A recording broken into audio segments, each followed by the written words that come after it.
Istri pilihan Ketua Mafia, Bab 17, Ketua Mafia memimpin doa makan. Abi, semalam aku bertemu seseorang yang ku kenal di rumah sakit, kondisinya sedang kritis, dia harus segera operasi, untuk itu aku harus menolongnya, jawab Humaira. Kenapa kau tidak bilang dulu pada Abi atau Umi? Tanya Kiai Abdullah. Semalam Abi dan Umi tidak ada di pesantren, dan Ustadz Imam sudah tidur. Aku tidak memiliki banyak waktu, aku terpaksa mengambil Atem tanpa sepengetahuan siapapun, jawab Humaira. Dia sudah pulang ke pesantren, tapi karena waktunya terbatas, Humaira tidak berpikir panjang, dia mengambil Atem yang disimpan untuk menyelamatkan nyawa Taren. Tadinya aku ingin memakai uangku sendiri, tapi butik sedang sepi, aku tidak memiliki uang sebanyak itu, tambah Humaira, dia sudah pasrah jika ayahnya akan marah. Tetap saja kau sudah mengambil tanpa izin Abi, Umi ataupun Ustadz Imam. Itu namanya sudah menyalahi aturan dan norma agama, kau sudah mengecewakan kepercayaan Abi, sahut Kiai Abdullah. Maafkan aku Abi, secepatnya aku akan mengembalikan uang itu, jawab Humaira. Bukan soal uang, tapi kejujuran dan kebenaran. Menolong boleh, tapi menghalalkan segala cara itu yang tidak boleh, ucap Kiai Abdullah. Ini pertama kalinya Kiai Abdullah marah pada anaknya, dia sangat mengenal Humaira. Dia bahkan tidak mencurigai putrinya. Tapi nyatanya Humaira melakukan perbuatan yang tidak benar. Iya Abi, aku tahu, maafkan aku sangat menyesal dan merasa bersalah atas kelancanganku mengambil uang tanpa seizin Abi, sahut Humaira. 1 bulan ini pulanglah ke padepokan yang ada di Bogor, belajar lagi di sana dan jangan mengeluh, titah Kiai Abdullah. Baik Abi, jawab Humaira. Abi, ucap Umi Fatimah sambil memegang lengan suaminya. Ini sudah keputusanku, Humaira harus belajar lagi. Di sana dia akan mengerti arti sebuah kejujuran, sahut Kiai Abdullah. Umi Fatimah tidak bisa berbuat apapun. Dia hanya bisa menerima keputusan suaminya untuk mengantar anaknya ke tempat Kiai Abdullah dulu belajar ilmu agama dan akhlak. Ustadz Imam, kau boleh kembali ke tempatmu, titah Kiai Abdullah. Baik Pak Kiai, jawab Ustadz Imam, dia bangun dan meninggalkan tempat itu. Aku pamit beres-beres dulu Abi, ucap Humaira. Kiai Abdullah mengangguk, dia membiarkan putrinya meninggalkan ruang tamu. Abi, 1 bulan itu sangat lama. Apa ini tidak berlebihan? Humaira sudah terbiasa dengan kehidupan di sini. Apa dia bisa hidup di sana? Tanya Umi Fatimah. Pasti bisa, dulu Abi juga di sana. Diandra juga pernah di sana, jawab Kiai Abdullah. Umi Fatimah tampak resah dan gelisah.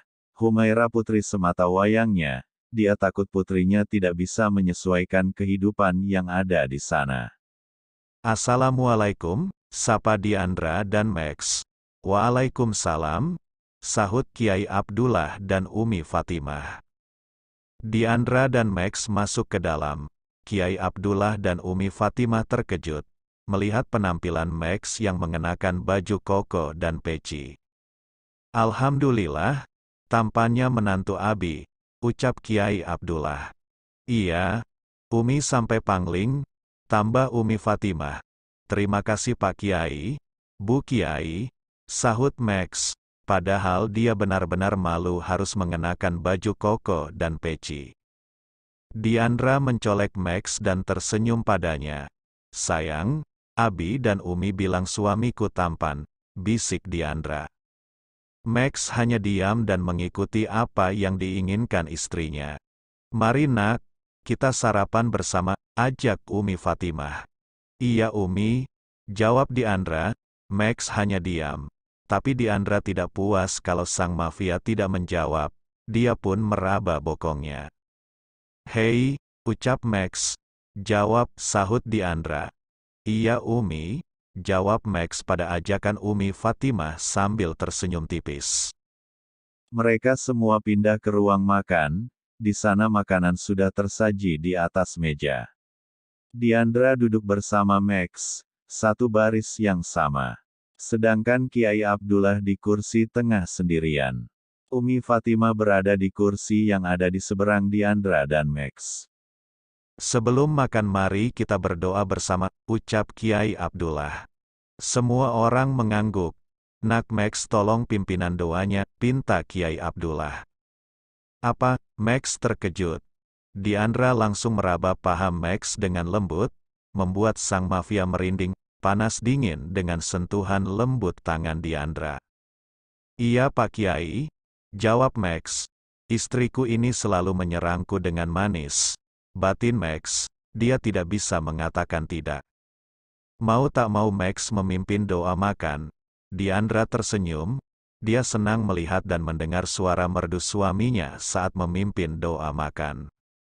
Masya Allah, semoga ke depan lebih baik lagi, batin Diandra. Mereka berempat pun mulai sarapan bersama. Diandra mengambil piring untuknya dan Max.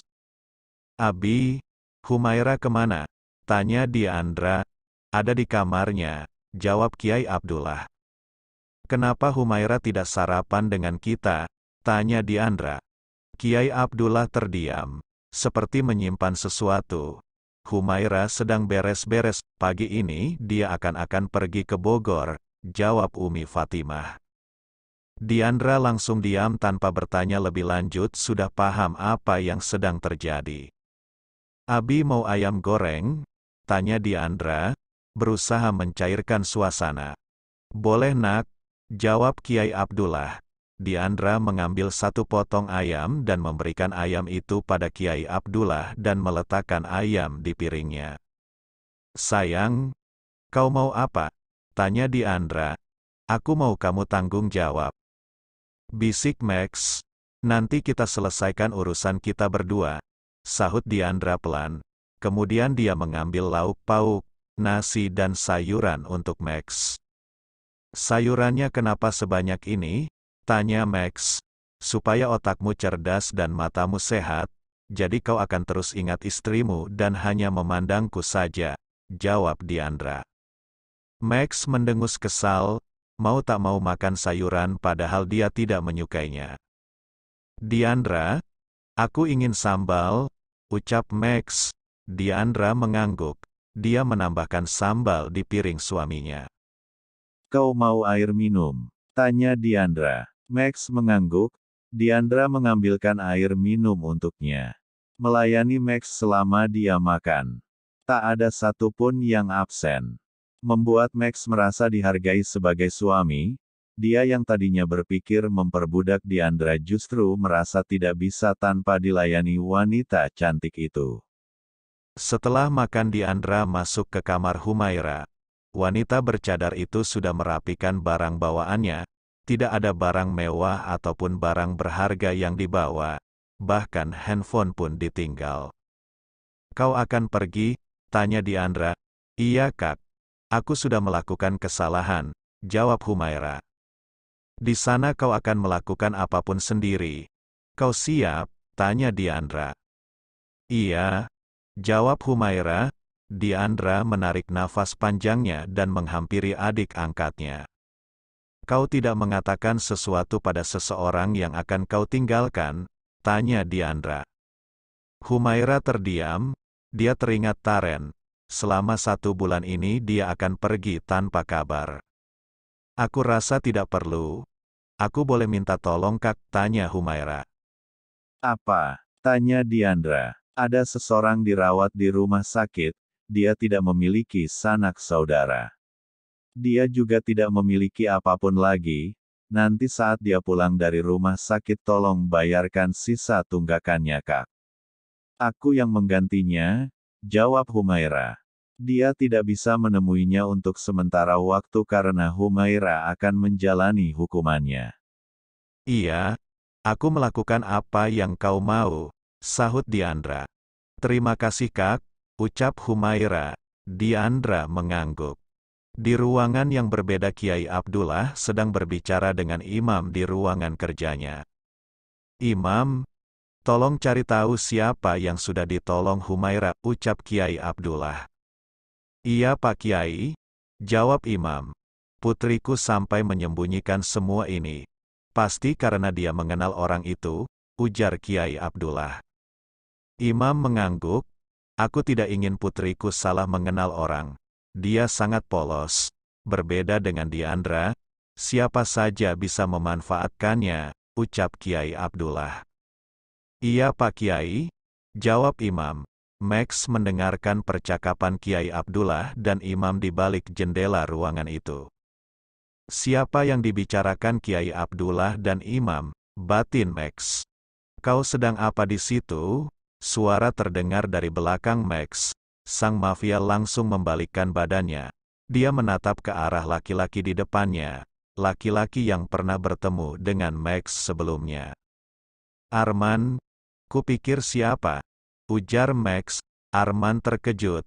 Laki-laki yang mengenakan baju koko dan peci itu ternyata Max, sang mafia yang kejam dan sadis.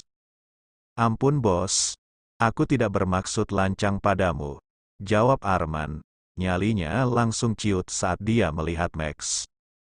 "Ternyata kau masih di sini, pengkhianat," ucap Max. "Ampun bos, jangan beritahu rahasia di antara kita pada Pak Kiai," sahut Arman. "Tergantung, aku butuh kau atau tidak," jawab Max. Dia menghampiri Arman dan berdiri di sampingnya. Lalu dia menepuk bahu Arman. "Untuk sementara ini kau bisa bebas. Tapi besok bisa saja aku berubah pikiran," sahut Max. Lalu melangkahkan kakinya ke depan meninggalkan tempat itu. "Sialan, aku harus menyingkirkan Max sebelum dia buka mulut," batin Arman sambil mengepalkan tangannya.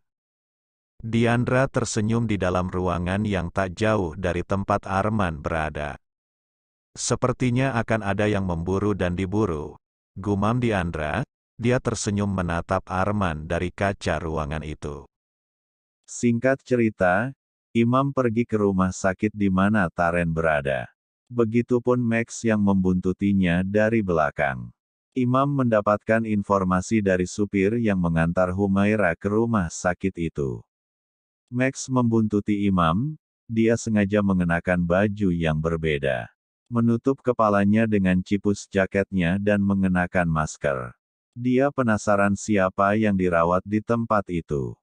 "Siapa yang diselamatkan Humaira?" batin Max.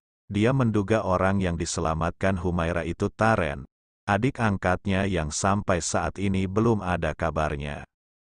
Max melangkahkan kakinya perlahan-lahan di belakang imam. Laki-laki kalem itu masuk ke dalam ruang rawat inap. Max mengintip dari pintu. Dia terkejut melihat imam berbicara dengan pasien yang ada di dalam. "Bukan Taren," ucap Max. Dia pikir orang yang ditolong Humaira itu Taren, ternyata bukan.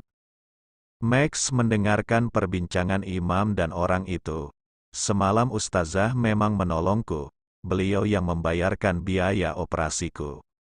"Alhamdulillah kalau begitu, semoga mbaknya bisa segera pulih dan sehat kembali," sahut Ustadz Imam. "Amin. Terima kasih Ustadz," ucapnya. Ustadz Imam mengangguk. Dia terus mengobrol dengan wanita yang baru saja menjalani operasi itu. Ustadz Imam menanyakan identitas dan kesehariannya. "Jauh-jauh datang ke sini, kupikir aku bisa menemukan Taren," keluh Max. Dia melangkahkan kakinya kembali meninggalkan tempat itu. Namun dia tidak sengaja melihat Diandra. "Istriku ngapain ada di sini? Mencurigakan," batin Max. Dia tersenyum licik melihat Diandra. Pasti ada yang sedang dilakukan istrinya di tempat itu. Bersambung. Jangan lupa berikan komentar membangunnya ya. Maafkan juga jika masih banyak kekurangan dalam channel ini. Terima kasih semuanya. Love you sekebon. Semoga bisa menghibur teman-teman semua. Jangan lupa subscribe, like, dan bagikan.